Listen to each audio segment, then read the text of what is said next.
আসসালামু আলাইকুম, সবাই কেমন আছেন? চলে আসলাম ছোট্ট একটি ব্লগ নিয়ে। এখন আমি মাহিরকে স্কুলে দিয়ে আসলাম, মিমুকে মাদ্রাসায় দিয়ে আসলাম। 7:30 বাজে। তো এখন আমি আপনাদেরকে দেখাবো আমার আর কি মিমু মাহিরকে স্কুলে আর মাদ্রাসায় দিয়ে আসার পর রুমের অবস্থা কেমন থাকে, তারপর আমার রুম গোছানোর পরের কেমন হয় সেটাও দেখাবো। তারপর একটু কিছুটা গোছাইছিলাম, যাই হোক দেখতে থাকেন। এটা হলো আমার রুমের অবস্থা, দেখেন। যে যেখানে যেটা পারছে যেভাবে আর কি, সব প্রতিদিন এরকমই থাকে। আমার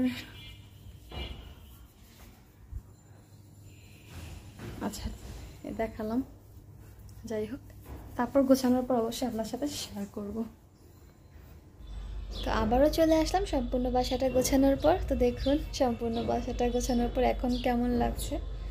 আসলে বাসায় বাচ্চা থাকলে রুম এলোমেলো থাকবেই, আর সকালবেলা ঘুম থেকে উঠে তো রুমগুলো এলোমেলো থাকেই, গোছানোর পর ঠিক হয়। আবার বাচ্চারা বাসায় আসলে আবার কিছুটা এলোমেলো হয়ে যাবে, এটাই স্বাভাবিক।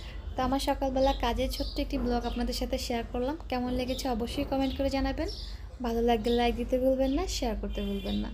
আজকের মতো এখানেই, আল্লাহ হাফিজ।